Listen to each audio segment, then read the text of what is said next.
अस्सलामुअलैकुम दोस्तों, मेरा नाम है शारिफ खान। ईरानी सुप्रीम लीडर आयतुल्लाह खामनेई की शहादत हो गई है। इस बात का ऑफिशियल कंफर्मेशन ईरान की गवर्नमेंट की तरफ से आया है। आपको बता दूं कि ईरान में 40 दिन का शोक रखा गया है और 40 दिन तक ईरान के अंदर तमाम सरकारी ऑफिसेज बंद रहेंगे और सुप्रीम लीडर के गम को मनाएंगे। आपको याद होगा कल रात मैंने एक वीडियो डाला था जिसके अंदर ये बताया था कि ईरानी सुप्रीम लीडर जिंदा हैं और इस बात की जानकारी ईरान के विदेश मंत्री ने दी थी।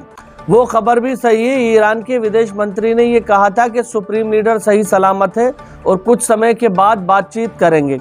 अब ईरानी विदेश मंत्री का उस पर यह कहना है कि हमने उस समय ये खबर इसलिए बाहर नहीं दी थी क्योंकि ईरान के अंदर एकदम से माहौल बदलता, लोग पैनिक कर जाते और पैनिक में ना जाने क्या कुछ कर जाते। वो लोग सड़कों पर निकलते और तमाम तरह की चीज़ें हो सकती थी। मामले को, माहौल को ठंडा रखने के लिए हमने नहीं बताया था कि सुप्रीम लीडर की शहादत हो गई है। अब दोस्तों, सुप्रीम लीडर की शहादत हो गई है ये तो कंफर्म हो चुका है, लेकिन इसके आगे का क्या? इसके आगे का ये है कि ईरानी IRGC और ईरान की तमाम तरीन फौज इस समय लगातार हमला कर रही है इजराइल और US के बेसों पर।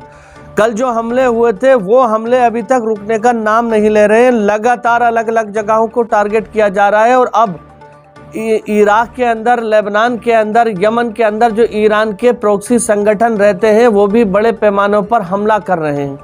एक और खबर मेरे साइड में आप देख सकते हैं कि इराक से आई है।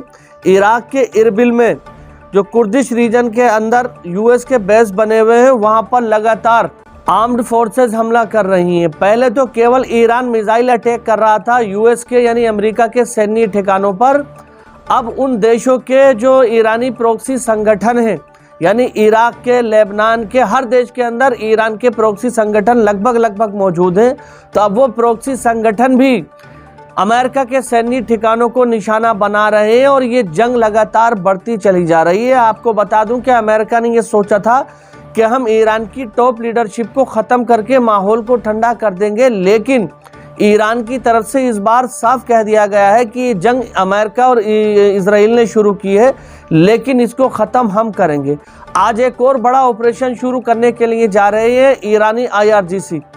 साइड में आप मेरे खबर देख सकते हैं। करंट रिपोर्ट ने छापते हुए बताया है the most violent offensive operation in the history of the armed forces of Iran will begin with in movement toward Israel and US bases. इस खबर के अंदर खुली धमकी देते हुए ईरान ने कहा है कि इतिहास में इतना बड़ा ऑपरेशन अमेरिका और इजराइल ने नहीं देखा होगा जितना बड़ा ऑपरेशन ईरान की तरफ से चलाया जा रहा है।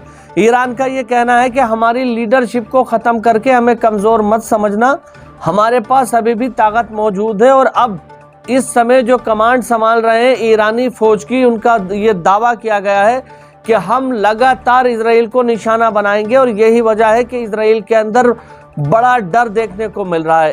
इजराइल में इमरजेंसी के हालात पैदा हो गए हैं। कल से लेकर अब तक ईरान की तरफ से जो मिसाइल अटैक हुआ है उससे इजराइल के कई सारे शहरों में बहुत बड़ी आगजनी हुई है।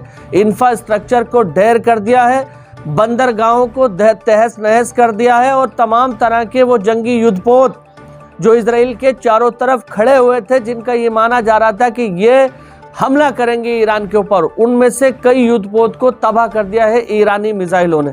आपको बता दूं MS नाम का एक युद्धपोत जो अमेरिका का खाड़ी के देशों में खड़ा हुआ था उसको भी तबाह और बर्बाद कर दिया है, पूरी तरह से ध्वस्त कर दिया है। इसी के साथ साथ इजराइल के नावल युद्धपोत जो इजरायली पोर्ट से थोड़ी दूर पर खड़े हुए थे उसको निशाना बनाया है, उसको तबाह और बर्बाद कर दिया है।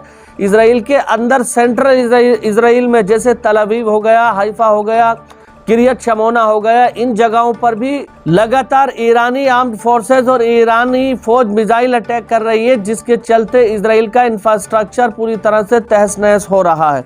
आपको याद होगा कुछ महीने पहले इजराइल और ईरान के बीच में 12 दिन का युद्ध हुआ था। उस 12 दिन के युद्ध में इजराइल के अंदर इतनी तबाही नहीं मची थी जितनी तबाही 24 घंटे के अंदर मचा दी है ईरान ने। इस बार ईरान का जो मूड है, इस बार ईरान का जो हमला है वो इस नियत से है कि ज़्यादा से ज़्यादा इजराइल को तबाह और बर्बाद किया जाए। हालांकि ईरान के जो ऑफिशियल हैं उनके बयान आ रहे हैं वो तो ये कह रहे हैं कि हम इजराइल को पूरी तरीके से तबाह कर देंगे। यह खबर देखिए, करंट रिपोर्ट ने ही दिखाया है 2 Israelis were killed and 21 others were wounded in Iranian missile strike on Tel Aviv। Israel की राजधानी जो तल अवीव है वहां पर हमला हुआ है, जिसमें 2 इजरायली लोगों की नागरिकों की मौत हो गई और 21 घायल हैं। तो ये भी ईरान के द्वारा किया जा रहा है। हालांकि ईरान की तरफ से ये कहा गया है कि हम ये कोशिश करेंगे कि आम लोगों की मौत ना हो, आम लोगों को निशाना बनाना हमारा कोई टारगेट नहीं है। हम ये नहीं चाहते कि इजराइल में आम लोग मारे जाएं। हमारी लड़ाई केवल आर्मी के साथ है, लेकिन फिर भी हमलों में यहाँ पर 2 लोग मारे गए हैं और 21 घायल हैं और इसी तरह की और बड़ी खबरें आई हैं। अगर मैं आपको सही आंकड़े अल अरेबिया और दुनिया भर के जो अरबी चैनल है उनके दूं तो इजराइल के तकरीबन 5 शहरों में 50 से ज़्यादा लोगों के घायल होने की और मारे जाने की खबर है 24 घंटे के अंदर। इसी के साथ साथ इजराइल के एक और शहर को निशाना बनाया है जिसका नाम है अशदूद। इजराइल में अशदूद शहर के अंदर इजराइल का नावल शिप खड़ा हुआ था जो हमला करने की तैयारी कर रहा था। ईरान ने उसको भी ध्वस्त कर दिया है, पूरी तरह से डिस्ट्रॉय करके समुद्र में डुबो दिया है। तो यहाँ आप देख सकते हैं कि ईरान की तरफ से एक के बाद एक लगातार हमला किया जा रहा है और न केवल सिर्फ इजराइल पे किया जा रहा है बल्कि अभी भी यूनाइटेड अरब अमीरात को भी निशाना बनाया जा रहा है, जॉर्डन को भी निशाना बनाया जा रहा है, इजिप्ट को भी निशाना बनाया जा रहा है। और दोस्तों, इजिप्ट के साथ इजराइल ने एक बड़ा खेल भी कर दिया है। इजराइल ने इजिप्ट की गैस रोक दी है, यानी मिस्र की गैस रोक दी है। इजराइल की तरफ से कहा गया है कि अगर तुम हमारा साथ नहीं दोगे तो हम तुम्हें गैस नहीं देंगे और बहुत सारी पाबंदियां तुम्हारे ऊपर लगा देंगे। जैसे बाकी देश हमारे सामने झुके हैं, तुम भी झुक जाओ। समझ में आ रही है बात? सऊदी अरब ने एक लेटर लिखकर ये अमेरिका को लिखित समर्थन दिया है कि ईरान पर हमला करने के लिए हमसे जो भी मदद तुम्हें चाहिए हम वो मदद करने के लिए तैयार हैं। सऊदी अरब पहला ऐसा मुल्क है जिसने सबसे तेजी से लपक के अमेरिका का हाथ पकड़ा, उसको लेटर लिख के दिया कि हमारी सरजमी से तुम जो ऑपरेशन भी चलाना चाहते हो ईरान के खिलाफ चला सकते हो, हमारी सरकार तुम्हारे साथ है। कहा यह जा रहा है कि ईरान ने रियाद पर हमला किया है, इस वजह से सऊदी अरब की सरकार ने यह फैसला लिया है, जबकि सऊदी अरब के रियाद शहर में अमेरिकी सैन्य ठिकाने को निशाना बनाया है ईरान की तरफ से। और उसके बाद सऊदी अरब ने फौरी तौर पर यह लिखित फरमान दे दिया है कि हम अमेरिका का साथ देने के लिए तैयार हैं।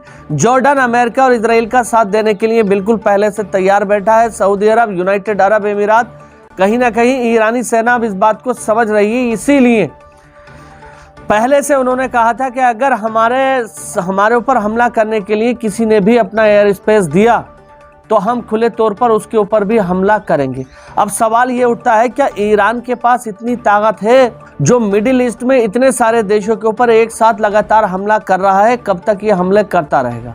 तो आपको बता दूं कि ईरान के पास मिसाइल सिटी है, ईरान के पास मिसाइलों का बड़ा जखीरा है, ईरान के पास ड्रोन की एक बड़ी ताकत है, ड्रोन हजारों लाखों की संख्या में ईरान के पास है। ईरान अक्सर रशिया को ये ड्रोन की सप्लाई भी करता है। तो आपको बता दूं, चाइना, रशिया इस समय ईरान को हथियार भी दे रहे हैं और ईरान के अपने पास भी काफ़ी बड़ी संख्या में हथियार मौजूद है। 24 घंटे से लगातार ईरान मिडिल ईस्ट के कई देशों पर और इसी के साथ साथ इजराइल पर हमला कर रहा है।